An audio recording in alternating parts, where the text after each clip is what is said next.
Alright, when it comes down to our ignition coil, when it comes down to our motor that is using the ABS modulator, when it comes down to our normal motor that used to operate the fan, when it comes down to our rotor that is in the alternator, when it comes down to our rotor that is also in a starter motor, when it comes down to our solenoid, when it comes down to our fuel pump, gas pump, fuel pump motor, all of these components have something in common, and that is magnetism. Whether it be permanent magnet or electromagnet, it needs magnet to operate. And in this class, we're going to look at electromagnet, permanent magnet, but we're just going to start off with some basic theories of electron. Alright. Speaking from a practical perspective, when it comes down to electron theory, initially we said electrons, because remember electrons are taken from atoms, right? And electrons, theory state that electron flow from negative to positive. Alright? So electron theory flow that electron flow from negative to positive. And if you notice, we always remove the negative terminal first. You notice? We always remove the negative terminal.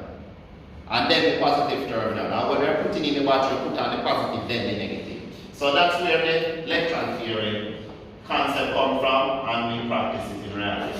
Alright, conventional flow theory states that electron flow from positive to negative.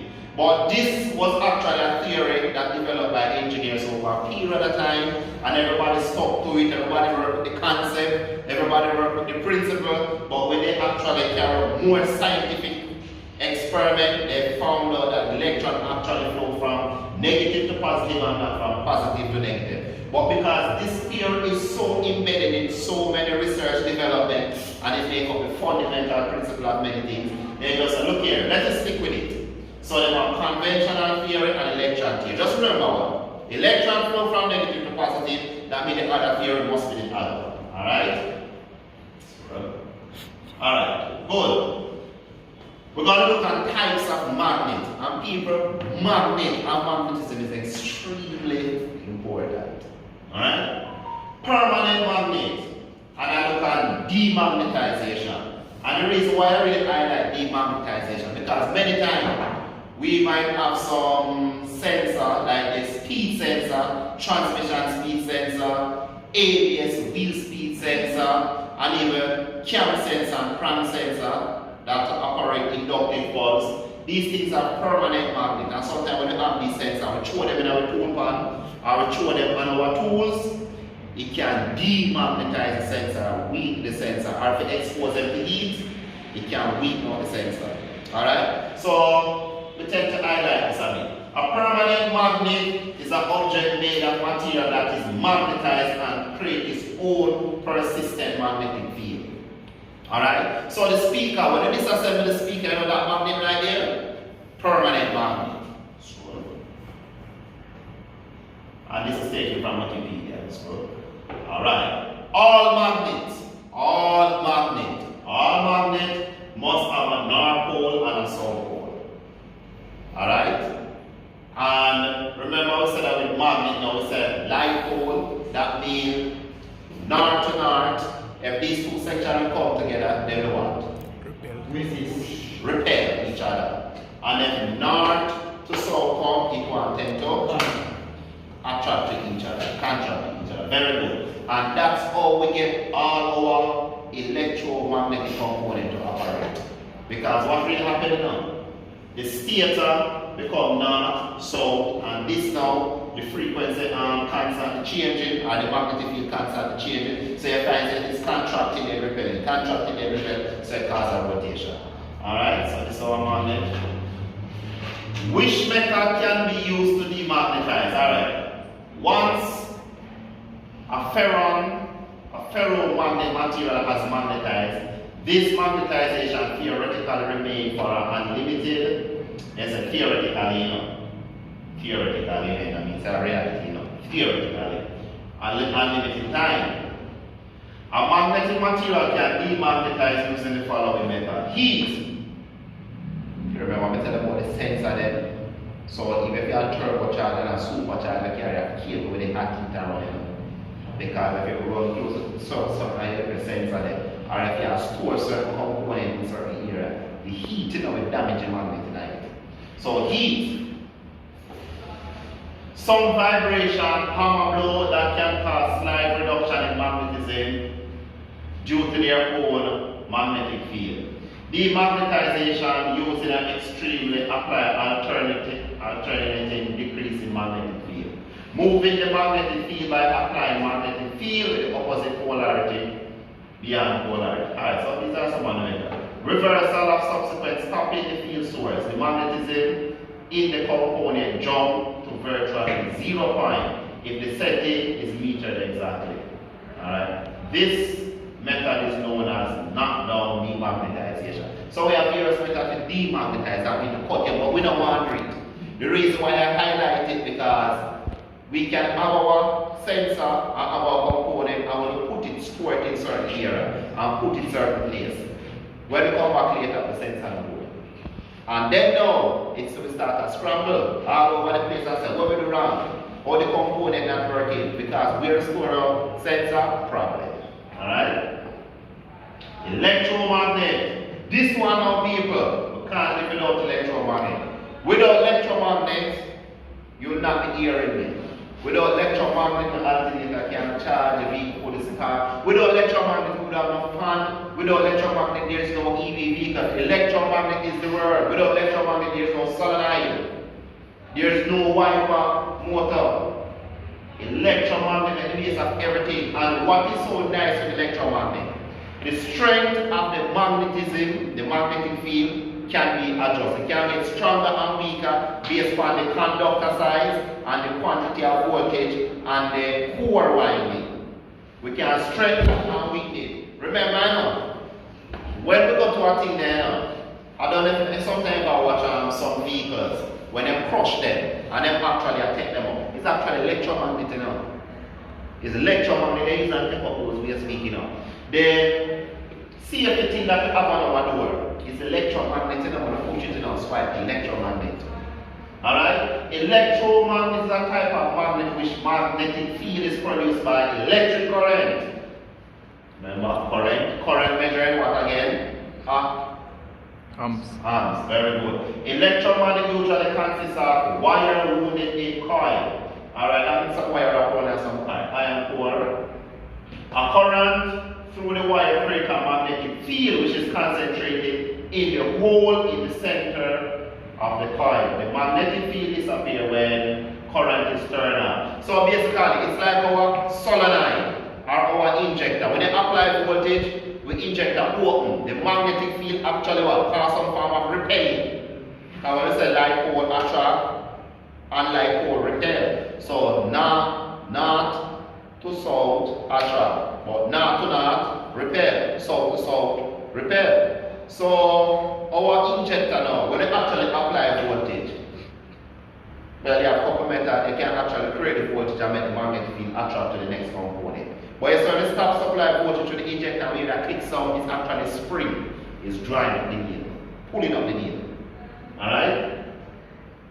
The wire turn are often wounded around a magnetic core made from ferromagnet or ferromagnetic material such as iron. Yeah. The magnetic core concentrates the magnetic flux and make a more powerful magnet. You understand? So we can strengthen and weaken the magnet by allowing the magnetic field to vary. And that's what we do in our alternator. The main advantage of electromagnet over permanent magnet is that magnetic field can quickly change by controlling the amount of current in the winding. However, unlike a permanent magnet, they need no power. Permanent magnet don't need electricity. An electromagnet requires a continuous supply of current to maintain the magnetic field. Alright? Electromagnets are widely used as components of electrical devices such as motor, generator, electromechanical solenoid, relay, loudspeaker, hard disk, MRI machine, scientific instrument, magnetic separator equipment. Alright. Electromagnetism also employed those for picking up moving what? Moving iron objects such as scrap metal and steel and crushed metal and all those things. So you see how important of electromagnetism.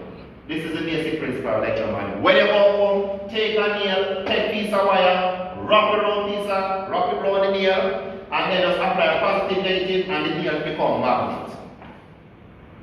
Just like that. That's how easy we get magnet. Easy cheesy. Alright? Alright, type of current now. We have AC current, which is alternative current, and this is a symbol. Pay attention to the symbol, people. Alternating current is an electric current which periodically reverse direction and change its magnitude continuously. Basically, what they said, the electron move back and forth, or if you should look at a chart, you will see where the electron move in the positive realm and then the negative realm. That's why AC circuit, we have to use capacitor. Because if we don't use anytime one of these light bulbs start to give problem, and the capacitor they will give problem. Because through the current move back, it move forward, you need a capacitor now to act as like a battery. So when the current move backward, when you're ready to move forward again or backward, the capacitor is there to just provide that electricity and smooth out the circuit. Alright? Direct current. Direct current, electron flow in only one direction. Just follow. And many people actually use this direct current here for distribution. Well, whatever Brazil and China use it. Them say direct current is good because what? Direct current is consistent, it running in the same direction, direct current have frequency for work with all of those things. But the issue with direct current, it cannot step up into a transformer. That's the big problem with direct current. It can't step up into a transformer. Alright? And just scroll down. Scroll down. Scroll down. Scroll down. Yeah. The symbol, slow down, alright. The symbol for direct current is this. Pay attention to this. Because when we're using our multimeter, we want to draw on the symbol. Alright, scroll up. Alright. So what we want to do now? How do we know when the electromagnetic components are defective? Scroll up. Use a digital multimeter to measure the ohms of the electromagnetic load. Calculate the power used by the load.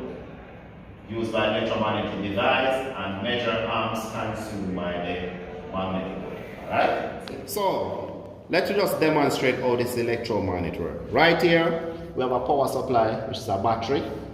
And then this is our typical alternator rotor. If you notice, there's a brush. You ever say alternator brush low? There's a brush that supplies voltage, positive and negative, to do this ring. And remember, in an alternator, we also have a 10 amps fuse that supplies voltage to the alternator.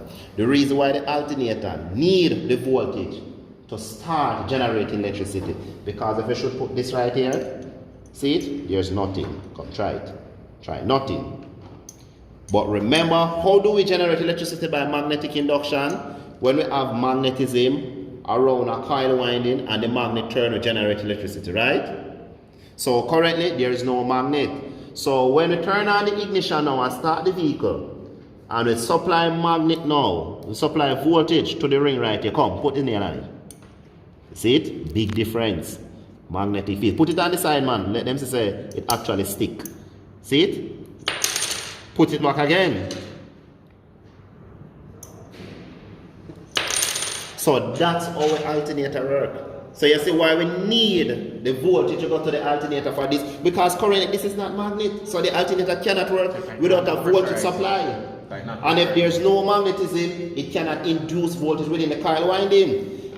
This ignition coil right here is actually a step-up transformer. So when we have our coil wrap around, we have primary and secondary winding. Based on the quantity of coil that wrap, it increases the voltage. So these ignition coil actually work with magnetism. When you apply voltage, it step up. This motor right here, which is a fan motor, I'm not sure if it's gonna turn, but when you apply voltage to it, it is actually magnetism that causes this motor here to turn? Well, this too. Oh, it is turning, to my surprise. There, turning, voltage weak, but it is turning. See there? Magnetism that actually caused this motor here to turn. When it comes on to our solenoid, I don't know if this will click. This weak now. So strong enough. So strong enough. When it comes on to our solenoid, that's what creates magnetism. So I'm saying that to say this. Without magnetism, we don't understand the basic principle of magnetism. It don't make any sense to try to understand some of these motor vehicle parts. Alright, pause now. Here we have our motor, and assume that we are using this motor to run a fan, and we are create a circuit. We want to know what size wire, although we can look on right here. We want to have an idea what size wire, what type fuse we must use to operate this motor because we convert it. There are certain things that we can use Ohm's formula to find certain basic things. So what do we want to find out? We want to find how much power consumed by this motor. So we'd have to first, we know that the voltage that used on motor vehicle is 12 voltage. Battery voltage 12, alright? The ohms, I would have to measure the ohms. I already calibrate the multimeter. I'm gonna have a special video just how to use a multimeter. And the ohms reading for this alright,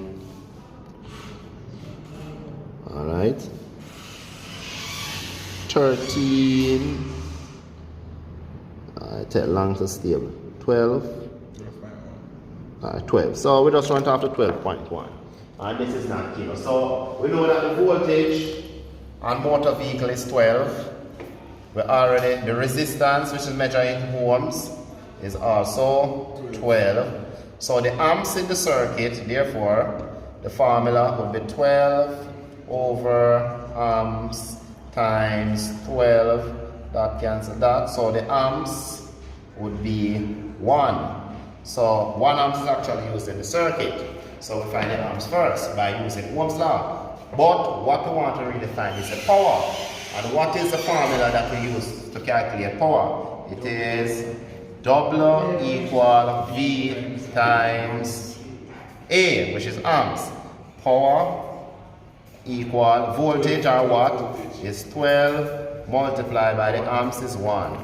So the watt of the motor is 12 watt. Alright, so we know that this motor here is actually 12 watts. We know that the current that is flowing through this motor here is supposed to be 1 amps.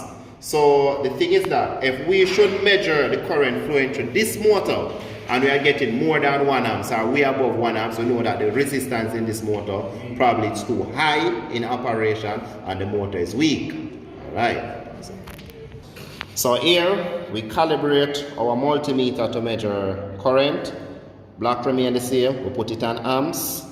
We put it on amps right here. We're already supplying a negative voltage to the motor. So what we want to find out? We want to find out if this motor is consuming more current than it's supposed to consume. If it's consuming more current than it's supposed to consume, that means it is defective. So let us see a moment of truth.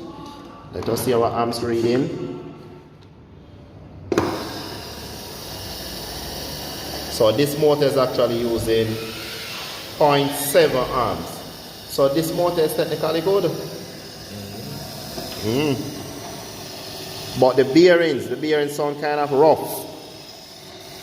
So I don't know if it's that's why I probably changed. Or I don't know, probably if the battery might weak. Probably the battery weak. Although it actually got 12 voltage. Yeah. And probably the battery is getting weaker. But the motor sounds like it's chipping out, don't it? So the current is okay. So it seems like there are some physical, put it on, see me. It seems like there are some physical failure within the motor. Probably the bearings are, so probably when it gets hot, the insulator around the wire fail. But so far, it is operating. But how long can this motor really operate? And you notice the current is dropping. The reason why the current is dropping because the battery is not supplying sufficient power. Alright? Alright, that's it.